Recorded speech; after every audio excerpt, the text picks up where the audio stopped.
Are there many areas of life that you don't approach with at least a little bit of terror, Ellie? Not really.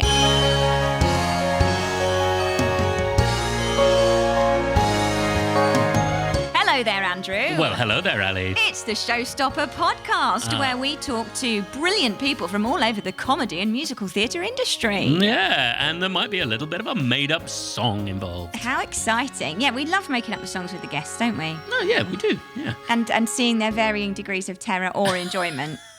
There's always at least a little bit of terror, but, that's part of the game, isn't it? Absolutely. I mean, there's terror for us even. I still feel it. Just before we go on stage, Lucy Trod and I look at each other and mouth to each other the word, why? Because we're so petrified. Are there many areas of life that you don't approach with at least a little bit of terror, Ellie? Not really. I can almost make my porridge now without being afraid in the morning. You've grown. But it's a slow burn. But I do try and keep it on an even keel as much as possible. Yeah, absolutely. What scares you in life? What scares me? Gosh, it's a very big question, Ellie.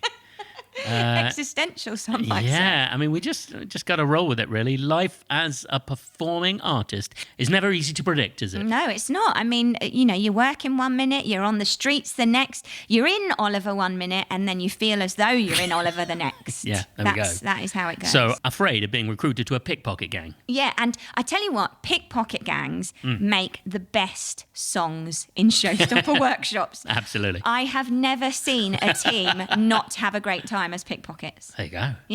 I just think there are some settings that are golden. So if you're in our show tonight, what we want to hear from you is pickpockets. This month's guest is the amazing Joel Montague, who's currently playing King George in a little-known musical called Hamilton. I've heard that's going really well. Yeah, absolutely. Are you a fan, Ellie? I am actually, yeah. I think the form of it is so beautiful. Yeah. The way they have flipped all that poetry and made it an amazing storytelling device, and how it's so beautiful to look at. So yes, I am a fan. And this guy, I mean, he's just all over it. What an absolute gem of a performer. Absolutely. So enjoy our interview with the King George from the Hamilton, Joel Montague. Let's have a listen.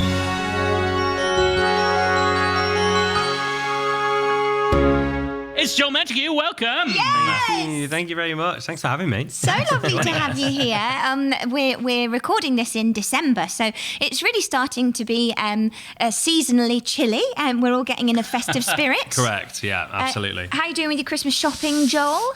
Not too bad. We've gone a bit boring now because I guess we've got a 9-month-old, so really everything revolves around Mabel, and in the best way, she's 9 months old, so she's never really gonna remember Christmas. We'll remember her first Christmas, so lots of probably boxes and wrapping paper, and I think she's not really going to care about the toys. So just empty wrapping paper, which is quite good for her. So nice. Great. I remember being very, very amused by a piece of silver wrapping paper for the longest time when I was that age. It's one of my earliest memories. Wow, you remember being that young? Yeah, I think that's I'm such a magpie now. I think you know how easily I get distracted, Andrew. Yeah, I do. Yeah, I just never connected it to that early childhood experience. They're special memories to make, aren't they? Yeah, they are, especially because it's our first one. So yeah, really excited. Really Amazing.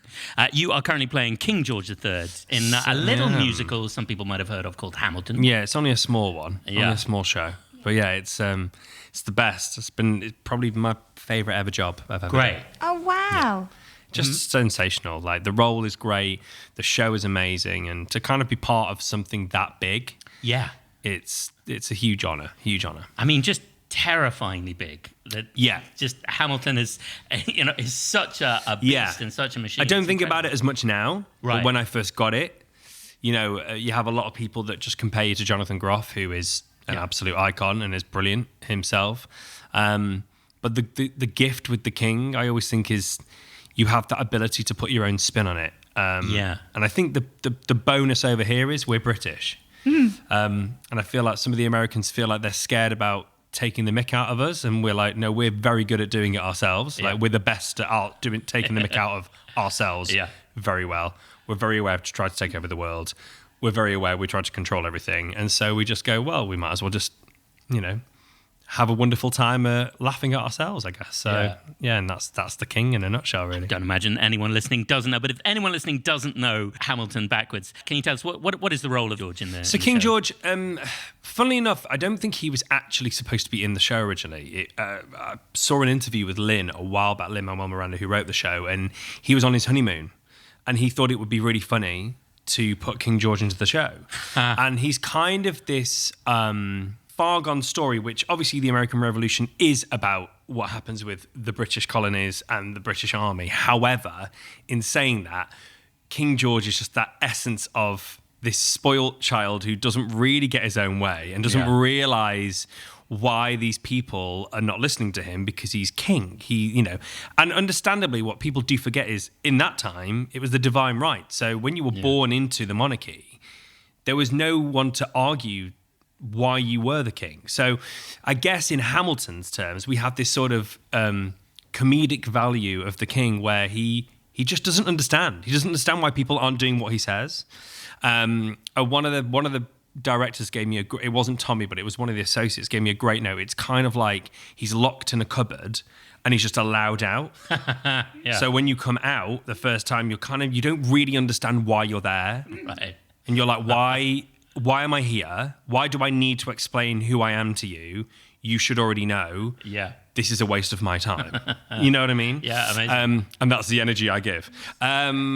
And he's just the best. He's just the best part to play. He really is. He's so much fun. And gets such a response as well. Yeah, Like, especially it's so over here. funny. Especially over here. Yeah, you have that amazing last line of "I'll kill your friends and family to remind you of my love." Yeah, I don't do that. I'm not method. You've done your research. Yeah, on I've done that. my research. Yeah. I'm not method. But yeah, he's so. And do you know what the best thing about King George? And I don't think people understand how well he's written into the show.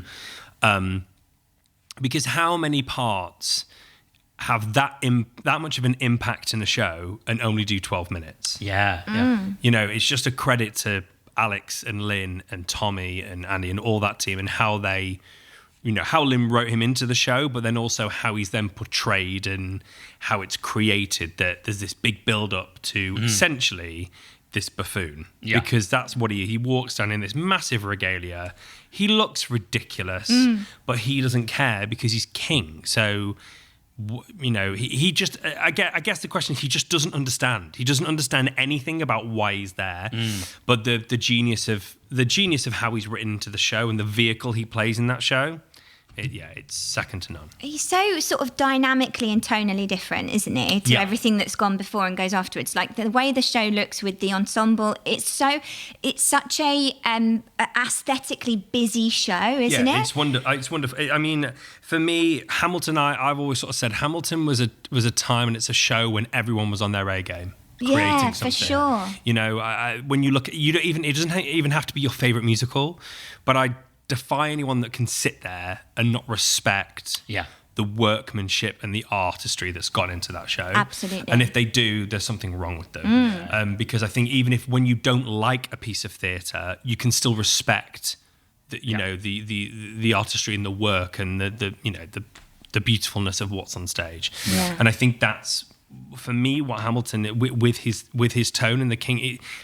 Like there's a moment in Act 1 where they do Yorktown, which is this, I guess, a big battle of Yorktown, which should kind of end Act 1. It feels like it's the end of Act 1. And there's only one character that could follow it. And it's the king. Yeah. Because there has to be some sort of response as to what he thinks about the situation. Yeah. Yet that's only the second time he comes on stage. Yeah, it's amazing. So to be able to write a character like that and to be able to have crafted the show in which that character can still come out and still have a great response even after a huge number which feels like it should end the show. That's genius. And it's the genius. focus as well, because it is just you and it's that solo moment when everything has been so frenetic and brilliantly entertaining visually, and then there's just you and that focus. It's truly amazing. Like I've seen some close-ups of King George's in the past and the depth of character in their eyes. You're completely immersed in it. Yeah, for me, I have fun with him, like, because we all have a different take on George. But for me, I'm like, well, he's still I kind of play that spoiled child a lot more with him. Yeah, it sounds fun. Just because I find him enjoyable in that way. because he doesn't understand. That is literally my question. He never gets why people are going against him. It's never happened to him before. Yeah. So I'm not getting my own way. So I'm going to chuck my toys out of the pram, and I'm going to tell you how angry I am and how upset I am. And if you want to go on your own, fine. You go on your own. It's never going to work out for you. Yeah. And I just love that. I just love the element of him. The playfulness of him is. I guess there's a borderline of not him not becoming panto. Yeah, sure. But yeah, you have to really be channeled in because he is. I guess he is the villain in one sense of the show. But you have to be able to. You've got to really be on that line of comical value and where he can just switch, and you just don't know where you lie with him. Yeah. I just love that. I love that in that character. And I think you're so brilliant at that, Joel. Generally, when I saw you in Waitress, and yeah. I Thank you. how you can spin it on a dime and just be so hilarious and so moving in the next breath. It's just thank you. that was Means such a a beautiful character Yeah, on you. Ogie was special. Ogie was really special. And I think obviously because I got to do it with Sarah Bareilles and obviously, God rest his soul, Gavin Creel, who's now not with us anymore. And I was a big fan of Gavin beforehand. Yeah. I followed his career. I used to go to I went to New York 2 or 3 times and saw him in different shows. I used to do Stage Door Johnny with Gavin just because I'd met him a few times and we became more than just a fan and an artist. We just knew each other. And then I finally get to work with him. And I've got a picture of my door and his door next to each other. Oh, what a lovely memory to have made. Yeah, so then obviously when he passed, it was a huge loss to the industry as a whole. And just to have to work opposite one of your heroes. Because obviously working with Sarah, you can't put that into words. To work with her herself, but then the writer of the show. Yeah. It's very nerve-wracking for everyone. But the thing is, you forget how nervous she is. Absolutely, because people are coming to watch her in her own show that she has written. Right. So that's a lot of pressure. But for us on stage, we were like, we're singing the music that you wrote. Like, this is mental, How do I not make every wrong note a personal attack? Right. Luckily, mine was comedy, so I could kind of get away with mine a bit. But yeah, and I should say, Lucy Jones and David Hunter I did it with before, and Desi Oakley, they're brilliant. Their whole cast were brilliant, and I had 2 wonderful Dawns, Hannah Toynton and Evie Hoskins, and then I luckily got, unfortunately, wonderful George Grayson, who did it on the tour. They went down with COVID, like the 2 cover Ogies and George. Oh, no. And this was 2 years after I'd played it, because obviously that was in the time when we all just stopped. So we never really got to say goodbye to the show properly. Sure. And they rang me up and they were like, "Are you free?" And I was like, "Yeah." And they were like, "Do you remember the show?" And I was like, "I'll try." So I got to do 4 shows as Ogie on the tour. How much notice did you have? I was rung on the Sunday. I was supposed to be on the Monday night, but then they had to cancel the Monday night, I think, because of the amount of cast that were available. Right. So I went on Tuesday, and I think I did Tuesday, 2 Wednesday, 1 Thursday. But Evie was Dawn on that tour, and Evie had COVID, so she came back for just the Thursday. So I got my final ever Ogie show was with Evie, which should have been our final. So we had a really good time, and I should shout out George Grayson because George is amazing as well. So. Oh, what an adventure! So did you just hop on a train, or was it for the tour? You said, yeah. I was actually directing a show in Guildford, and I had to drive down to Guildford, direct the show from 8 o'clock, 9 o'clock in the morning, it was a college show, and then I had to leave there at 4, drive to Oxford and do the show in Oxford night. It was a lot that week. But then that was the time, wasn't it? It wasn't just Waitress. There was so many shows at that time where COVID was it's kind of like we forget how heavy COVID was, even within theatre, and how you were still trying to make it work. So it was a crazy time. But yeah, I got to say goodbye to it. Even if it was just the one show with it, I got to say goodbye to it, which was so nice. Great. I wanted to ask you, Joel, about your teaching, because I know you do a lot of teaching at various colleges and institutions, don't you? So you must get a lot from that. That must be so much fun. Me and Carrie set up a company called Beginner's Call, which we did a summer thing, and then we're doing something in February as well. But I just have this big thing with teaching where I am a big believer that if you're going to teach things within the industry, I feel like it's really beneficial if you're working in the industry, because it changes so quickly. And that's no disrespect to any of the stable teachers that are in colleges, because obviously you have to have that. You have to have stability for students.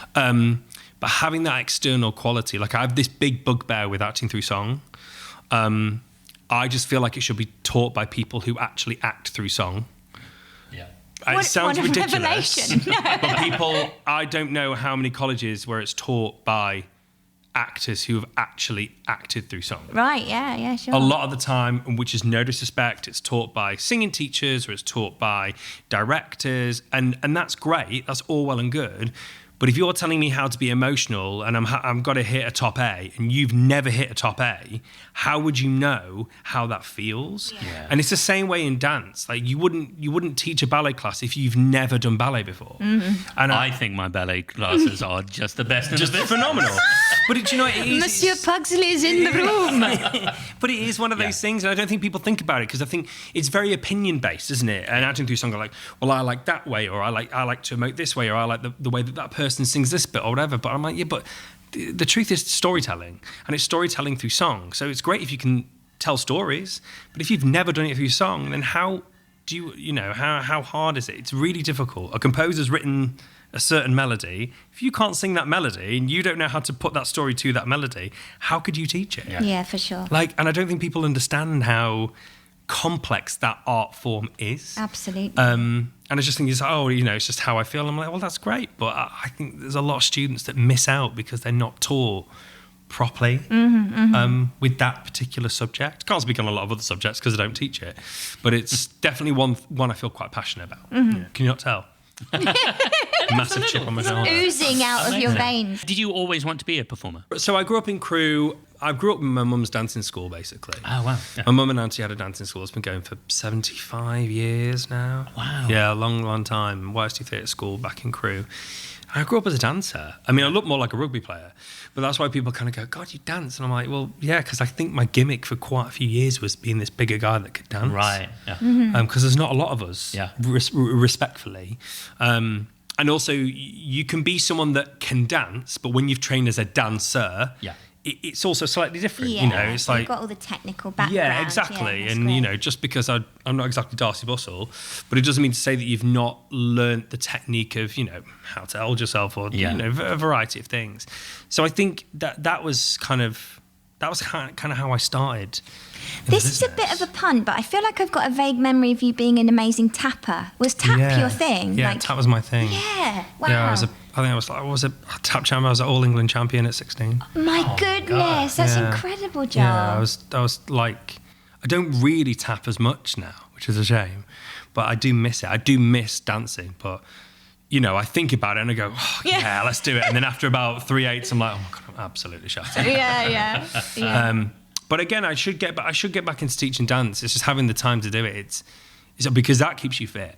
Like teaching dance keeps you fit. Like you forget. You're like, oh yeah, I'll teach. And then when you do a day's teaching, you're like, oh my God, like exhausted. Like your body, everything aches. So, but I do. Yeah, I loved it. I still love it. You must have to really look after your body doing what you're doing. I don't. I wish I did. Do you not?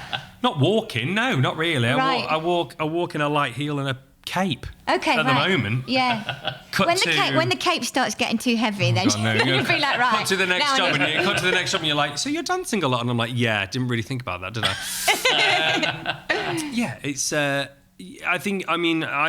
work in a company full of people who are extremely fit. Yeah, that amazing. cast. I mean, that ensemble are just. God, they work hard. Yeah. Respect to all of them because it's literally, no pun intended, but it is non-stop for them. It's like they just do not stop in that show. I was wondering actually what your experience is of being someone who comes in as a solo performer for 12 minutes amongst, a big ensemble. It's a little bit stars in your eyes. Yeah. Yeah, it's a little bit like Tonight Matthew. Yeah. And then I walk forward. Yeah. More smoke, lads. Yeah, exactly. Yeah, a bit more. It's kind of a weird experience with The King because I would say that's the only downfall. Yeah. Because it is a lonely show. Yeah. And I know that it can be quite lonely for, let's say, roles like Elphaba or Valjean because you're so busy in the show that you don't really get to have that camaraderie apart from when you do on stage. Yeah. Whereas The King, you get zero. Yeah. Yeah. I sit up in my tower, literally it's like a tower. I sit up in my tower and then I wait until I go down, go on, do my song, go back up. And also, like, it's, you know, it's funny because some people go, you know, but can't you socialise? I'm like, if you're in the wings of the Victoria Palace, you're just in the way. Like, you can't, you know, with the amount of dresses and you can't be there. It's so restricting, and the cast are so busy. They've got no time to sit and chat. Yeah. They are literally like on, off, on, off, on, off. I mean, it's only like when they've got the odd solo, or well, basically when I'm on stage. When I'm on stage, everyone's having a natter. They're all having sausage and then I come rolls. off and I'm like, guy, and they're like, oh, they're all on stage. Sorry, we're busy. Yeah, and I have to I just have to walk up to my room. Yeah. It must have been nice. You played nicely, didn't you? I did, yeah. So I bet that was a really fun community show to be in. And it was Stephen Mear, who is just the best. Stephen Mear is just one of the most wonderful, wonderful men in our industry. So polite, so kind, and he's what I call old school. Like with Stephen, you have to be on your stuff, and it's very rare you see a side of Stephen that is, let's say, negative or not commanding, because he is commanding because he commands a room. But I think with Stephen, like, he's like a teacher. Like, if you get it wrong, he'll tell you off. If you know what I mean. He commands respect. He's earned respect, and you give him the respect, and he does the same to you because he's always so kind every time I meet that man. And I've been the biggest fan of Stephen ever since I left college. And I've auditioned for him a couple of times, and it's just unfortunately never worked out. And then Guys and Dolls came along in Paris, and I was available, and I auditioned for it, and I was like, we finally get to work together. And yeah, it was the best. It was such a wonderful time. It was like 2 months, 2 or 3 months we did out there. And it was a great cast, like Rhea Jones and Matt Goodgame, Chris Howell, Claire House, like Matt Wallen Clark. Just a lovely, lovely set of people. Amazing ensemble. Was this at the Lido, Paris? No. So Paris is doing really well right now. Yeah. And I think it's really up and coming with the musical scene, because obviously they've got a couple of shows there now that have gone to the Lido. They had Funny Thing Happened, and then they've got, what have they got there now? Something there now. Hello Dolly. Yes. Hello Dolly's there now at Stevens. So they're there, and then we did it at the Marigny, which is just down the Champs-Elysees, and like at the bottom just before you get to the Place de la Concorde, which is a theatre they never used before. But it's because the Châtelet was closed. It was being closed for refurb. And normally Stephen did all of his shows, like Singing in the Rain in 42nd Street. They normally did them at the Châtelet. The Lido, I don't think they'd had any musicals at the Lido at that point. It's probably one of the hardest roles I've ever done. Yeah, I'm sure. I mean, sit down, you're rocking the boat. It's a whole show in itself, isn't it? It's just high. All the time, you're just high. And I'm like, dude, why? You know what I mean? And also, everyone's waiting for that song, right? Like, right? It's the ultimate 11 o'clock number. And you've got so many versions out there. So I kind of did my own thing, which each to their own, I guess. I had to live like a nun. Yeah. Because he just doesn't come down from the rafters. And I did lose my voice. I lost my voice for 3 nights. But they treat you amazingly out there. They had a doctor in the wings. As soon as I walked off, they had a doctor in the wings. Wow. Specialist the next day. I walked in. This is a really cool story. So they booked me in with a vocal specialist. And he was called Dr. Abbott Boll. And he was in these beautiful Parisian towers. And I walked up, and it was, you know, the traditional Parisian townhouses that you see. Like, it was just looked absolutely stunning. Obviously, he was the top floor. Walked to the top floor. I walk in. There's like Celine Dion records, Michael Jackson records, personal messages to him. And I sit down. And I'm like, who is this guy? Like, you're just thinking, because as a performer, you just think, I'm going to go and see a vocal specialist, like you would anyone. But like, then I saw, you know, like the board of whatever his placard was, the board of trustees, and obviously John Rubin was on there, who most of us sort of know in the UK, and the chairman was him.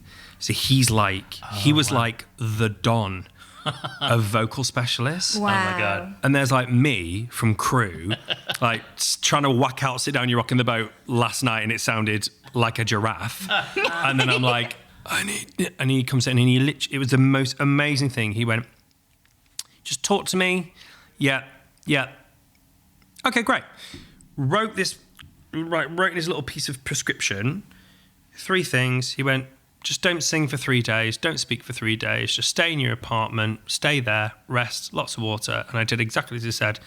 And I literally sounded like Celine Dion the night I went back. Wow. It was it flew out. It was like, and I was just, in my head, I was like, wow, if they sort of did that over here. They just took a little bit more care of people. Yeah. Sure. Mentally as well. Yeah. Like you feel like you're protected. You have to do your own thing in the sense of here's what you need to do. And if you don't do that, that's your choice. Yeah. But what was great in Paris is I had no one to go out with.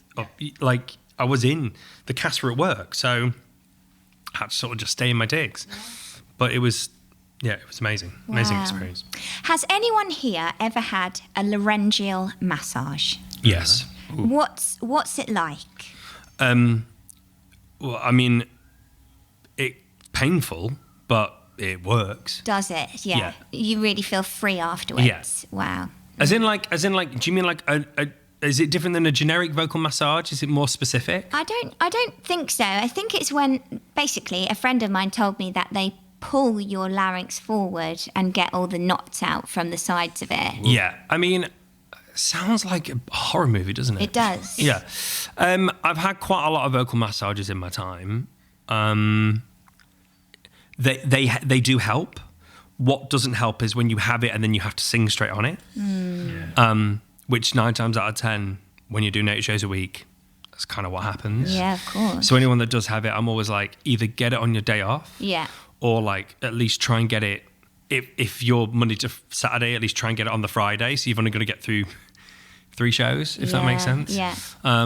It also just depends. Some people don't like it. Some people prefer to leave their voice alone. Yeah. And I understand that as well. Yeah. I've kind of done both techniques, I guess. But I also think it depends on what role you're playing. Yeah. For sure. Like- I've seen a lot of these videos recently about a day in the life of an Elphaba on Broadway, and it's just... They live like it's a nun. It's They like have to. egg whites, gym, they've make sure they've I'm not doing that. drunk a few, how many ounces before 10 a.m. of water? Yeah, the water I get. I mean, all the rest, I'm not doing that. No, not for me. No. I mean, the water I absolutely get. Like, and I guess, obviously keeping your body in shape and whatever. Like I said, it just depends. I mean, you're talking to a guy I played Dewey. So, like, when you're doing Dewey Finn, you can't exactly be like, oh, eat egg whites. I'm like, it's Jack Black. Like, do you know what I mean? Yeah. But then you got to be able to sing rock. And you got to throw your body around the stage with a bunch of 10-year-olds. For sure. Which is, to date, the hardest. I mean, you could ask the other boys, like wonderful, great boys like David Finn and Gary Traynor, Stephen Leese, Craig Gallivan, who played it as well. Like, it's the hardest role ever. And they apparently, they said it's like Valjean on a treadmill.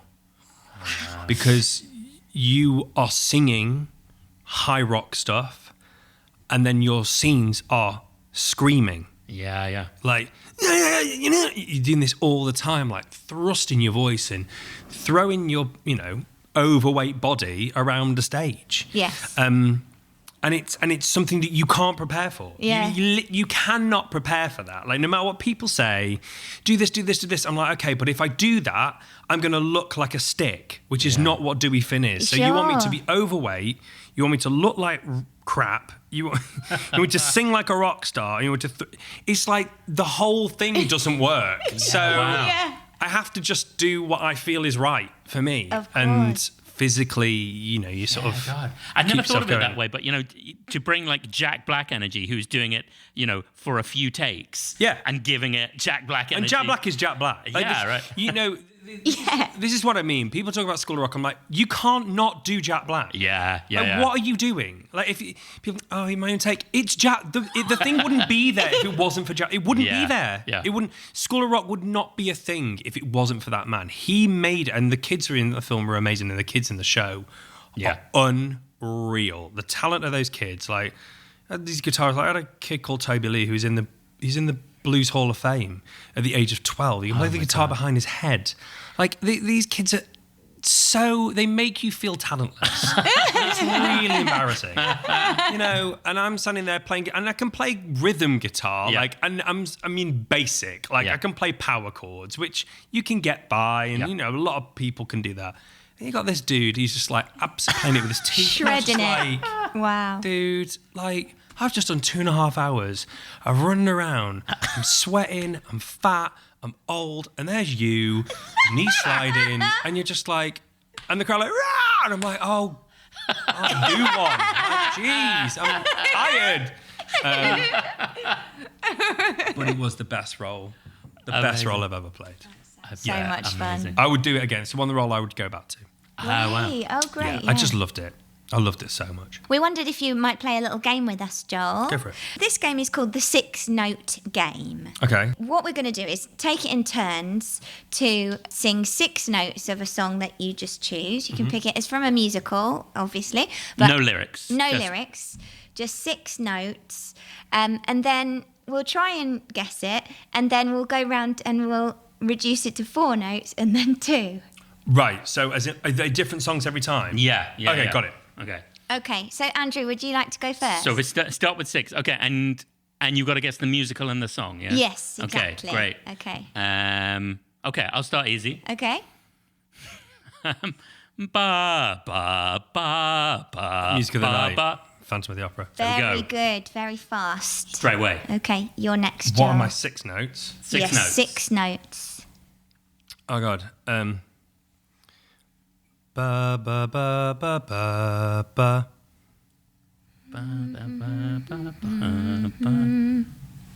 It was a South Pacific feel. Ba ba ba ba ba ba. Ba. That rhythm's important, isn't it? Yeah. I'm Okay. completely The stumped. I started note nice is and the easy, start Joel. of the next phrase. That's the problem. Da, da, da, da, da. Okay. Yep. I'm. It's Rogue. Beauty and the da da No, da da. no. Oh, it's a good guess, Rogue. Andrew. It's one of my Come favourite on. musicals of all Oh time. gosh, It's never been done. There's a lot riding on It's it. never been done. Never been done pro over here. No, never. It should have been. But it's the first one that always jumps into my mind. Okay, Sorry. wow. Joel, I started with Sorry. Phantom of the Sounds Opera. Well, because I had 6. I had 6 notes. Fair If it was 2, then I wouldn't have gotten as hard. Ah, yeah. Okay. Okay. Okay. I'm All right. I'm gonna pass. I'm afraid I haven't Yeah, got it. I think I'm. Well, I'm just. It's a girl's song. It's a girl's song that hasn't been over here. There's 2 versions of the show. That's a big clue. Oh, okay. One by one composer and one by another composer. Oh, That's Wild Party, the L'Accusa, the Andrew Lipper version. Yeah. And the song is. Da, da, da, da, da. Oh, is that just Queenie was a blonde? No. No. I don't know. I don't know the song. Who's it gonna be? The life of the party. Oh, okay, great. Well done. Very, very good. Very good. That was a good choice. A deep cut. That was a deep cut. We got close. Yeah. It's one of my favourites. It just jumps into my head. I'm so sorry. I feel really No, bad. no, no, no, no. Really easy. No, you're perfect. It was great. It was a really good choice. Okay, I'm ready. Okay. Okay. Da da da da da. Da, da, da, da. Da, da, da, da, You da. got another Okay. note. Da da da da da da. Okay, I need to give you more dynamics. The dynamics are going to help. Okay. Yeah. Da da da da. Not Joseph. Da da. Not Joseph. No, it's not Joseph. Okay.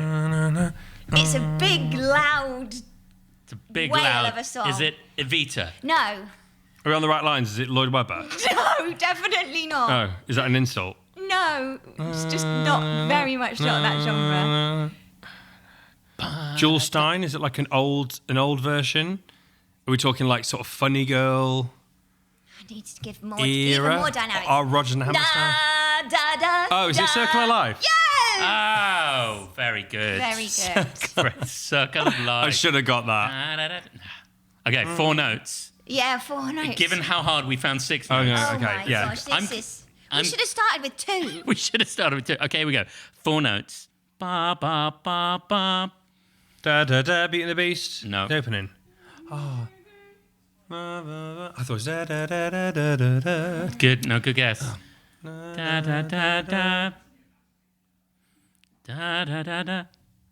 That seems like a wicked face to me. No, it's not a Okay. wicked face. Very much not a wicked face. Andrew and I have worked together for a lot of years. I've also gone deep cut. I'm afraid. Yeah. Oh, Because. Secret Garden. Clue. Clue. Mr. Stephen Sondheim. Oh, Sweeney Todd. No. Da da da da. Da, da, da. Title song. All I can hear is Beauty and the Beast. Oh no. Title song. Company? No. I've been Not so mean. Passion, It's not also Passion. an obscure Sondheim. Is it not Is Far it Pacific Pavilions? Overtures? It's not Pacific Andrew? Overtures. It was in the Southwark Playhouse recently. Alex Young. Oh no. Baker's Wife. No. Oh. Da da da da. Alex Young. Yes. Anyone Can Whistle. Yes. Oh, very good. Very good. Four With notes. almost no clues. Okay. 4 notes. 4 notes. Good. Okay. Easy or not easy? Just mix it up. Okay. So easy. Easy. Please. Oh, easy. Please. Oh gosh. Easy. Da, da, da, da. What the world needs now is love. Da, da, da. I don't know. Bum, bum, bum. Oh, it could be Willy Wonka. No. Da, da, da, da, pure imagination. Da, da, da. I thought this was a bit easier, but maybe it wasn't actually. I was trying to pick the most obvious bit, I guess. Yeah. It's on tour at the moment. Okay. Okay. It was in the West End. It's not now. Small cast. Incredible show. Oh. Oh, it's not Come From Away, is it? certainly is. Yes. We are here. Oh, well. Yeah. Very good. Yeah, Very to good. the world. Yeah. So that's from the opening number. Welcome to the Yeah. Rock. There we go. Oh, what a show. I know. Incredible I show. thought, I can't go. I can't do that. So I was like, what's in it? Such a great show. 4 notes, Ellie. Yep. For the love of God, make it 4 easy. notes, Ally, that's me. Okay. Da, da, da, da. People sing. I was like, Mary had a little. And its fleece was white as snow. Da, da, da, da, da, da. Very Okay, good. here we go. 2 notes. We can Yeah. do this. Oh, we can do goodness. this. No, this is going to be the most guessable. Da da So much hope in Andrew's eyes at that point. da da.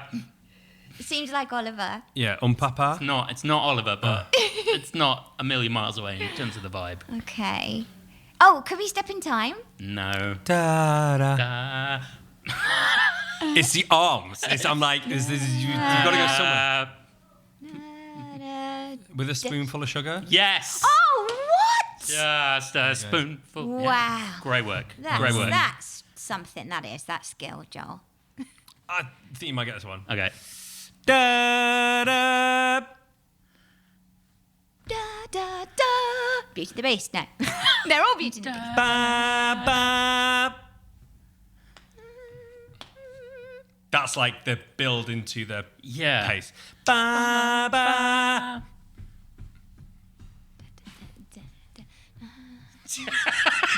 Like golden age Broadway show. I can feel the 42nd vibe. Street. No, think more diva and think it's on Broadway now. Big production of it, just open on Broadway. Ba, ba. You'll be swell. Oh, You'll be great. Yeah. You could have the whole world on a plane. Gypsy. Lovely. Ali, here we go. Ah, okay.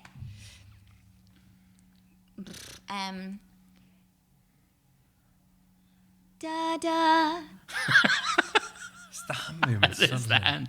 Little lifting hand. Da da. Da.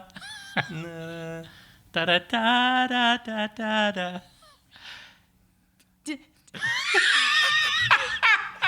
Evita? No, no. I thought you were looking at me No. as if to show that I did. No, I've no, not- no, no. Da da. I'm levitating, aren't I? Define gravity? Da Yes. da da da. Yes, Define- da-da. Wow.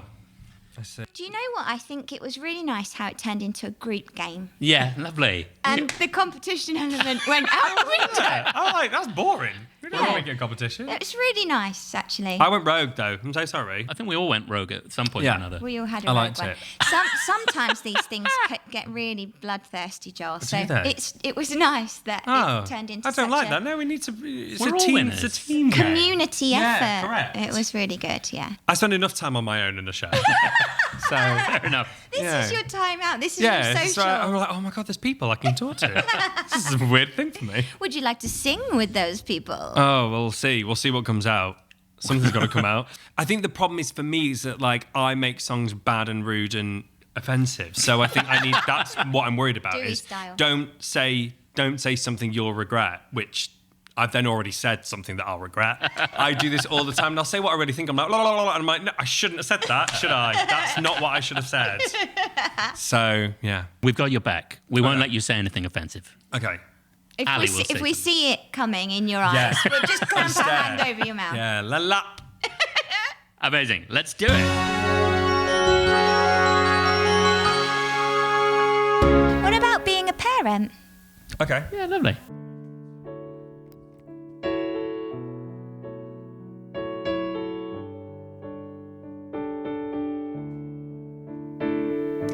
All those sleepless nights were worth it when I look into that baby's eyes.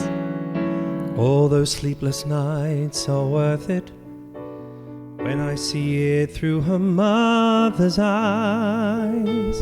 And every time I hear her crying, I remember why she cries. She cries because she's pooped, or she cries because she's just hungry for food. And she needs me She really needs me. like I've never been needed before. She needs me. Oh, She really needs me. like I've never been needed before.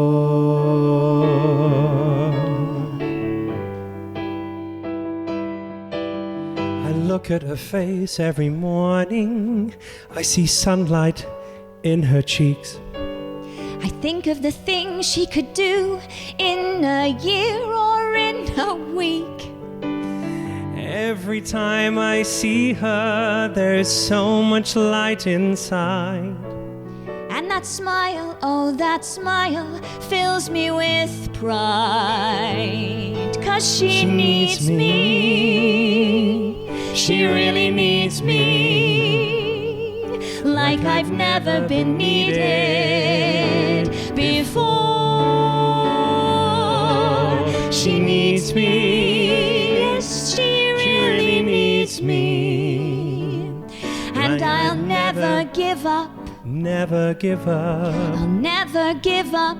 I'll never give in. I'll always show up I'll always be there. because she needs me like I've never been needed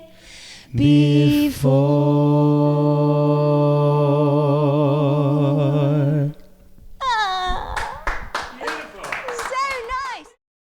Thank you so much for joining us, Joel. Thanks for having you me. can be seen in Hamilton until... I can be seen in Hamilton until June 2025. Yes, I don't know if I'm staying or not though yet. So Okay. we don't know. Right. No one knows. Exciting. The Showstopper podcast is hosted by Ali James and Andrew Pugsley. This month's guest was me. Yes, your king. Or as most people know me, Joel Montague. But I'm still your king, so do as I say. Duncan Walsh Atkins was on keys as that man over there playing in the background. Very beautiful hands, I know. Strange pun. It was mixed and edited by Andrew Pugsley. Production support from Susanna Rothensaal, Jenny Amy, Charlotte Lund, Kylene Kine, and Ellie Grice. For something for the weekend. What can you do? I know, not today, but for the weekend. Never Monday or Tuesday, just Friday or Saturday or Sunday. Find us on all social channels and our website, www.showstopperthemusical.com. Thank you for listening, and I will see you soon, you horrendous peasants. Thank you.